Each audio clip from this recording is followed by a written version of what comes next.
I've got a theory, and I've got our friend Scott Smith, Pacific Coast Title Vice President, back on. He's got more theories to share. Scott, what's your theory? So I was listening to one of your podcasts when Angeline came on and talked about how helpful it might be to have your children close together. Mm-hmm. So here's an interesting thought. My sister, half-sister actually, but we're very close, we're raised together, is I think 12 years younger than me. So what that meant is that there was a kind of a generation gap between us. But there's another angle on that too, which I think is important. So when my parents had me, they were like 20, 21.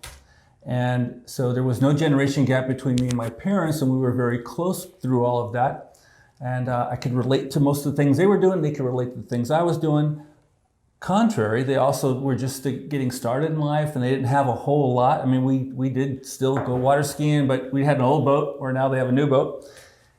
So when my sister came along, now they've got, they're more mature, so they probably did a better job at raising her. Plus, when she was raised, they had brand new motorcycles in the winter, and brand new boat in the summer, and new water. It was a good thing. She had all the good stuff. and she's the favorite too. But the point is that I guess even though there are pros to having the siblings be born together, there still is also pros to having them far apart. But it's not necessarily with the sibling, it's with the relationship with the parents and how they were brought up. Because obviously when they brought me up, they were winging it.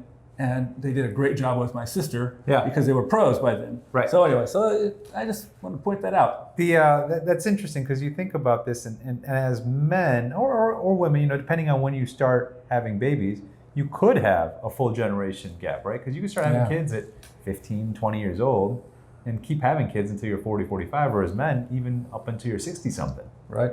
So that's a lot of gap. One of my neighbors had his first child, an only child, at 62 years old. Wow. And when he turned 80, his son turned 18. He made it to 80.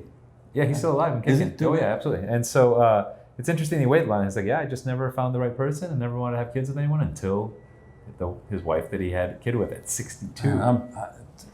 Good for him. But yeah, so I mean, it makes a big difference, right? Because I think everyone believes that the oldest gets the shortest stick. Yeah. Because most families progress in that linear progression. Like families do better, they get better jobs, the parents do more successful, and then the younger ones always get the fruits of that labor.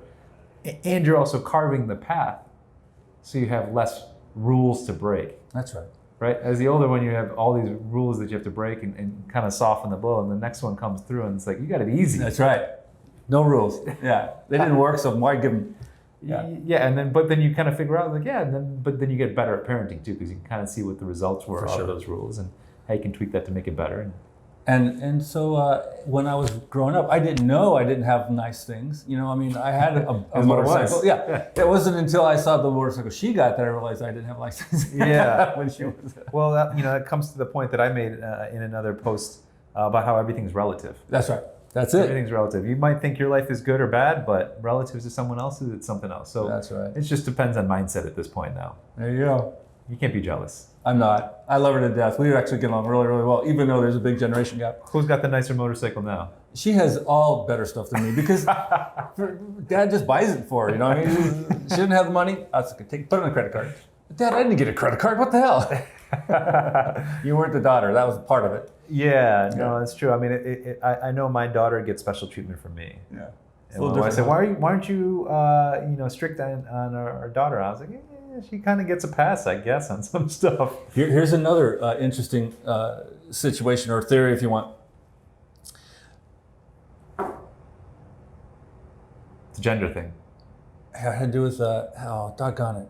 Oh, shoot, I went blank on it. It had to do with having kids, and I can't think of what it is. Okay. All right. Anyway. We can always edit that part out. All right. The gender thing is interesting because I'm tough on my boys. And my daughter, I kind of let her get her way. I'm trying to be strict. I don't let her bully me around.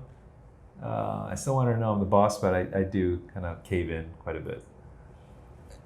And I do too. Yeah. Here's what story. So when my wife and I first got married, we didn't have children for quite a long time. We were 30 and 31 when we had our kids. And we'd been together since high school, so we waited a long time. And I was an only child until my half-sister came along. And so I really didn't know that much about girls.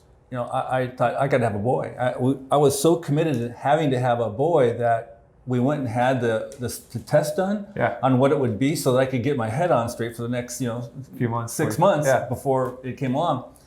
And it turns out it was a boy. So I was like, all good. And then the daughter came along and I realized what a mistake I had made, right? I mean, I didn't know anything about girls growing up. And while my son and I are super tight and do a lot of things together, still there's something special about that relationship with your daughter. Yeah, I agree. Yeah, Total I've seen mistake. that happen. Yeah. Mine's only 2 years old, and I can already tell. Yeah. Cool. Scott, thanks for sharing. Always. Good to see you. All right.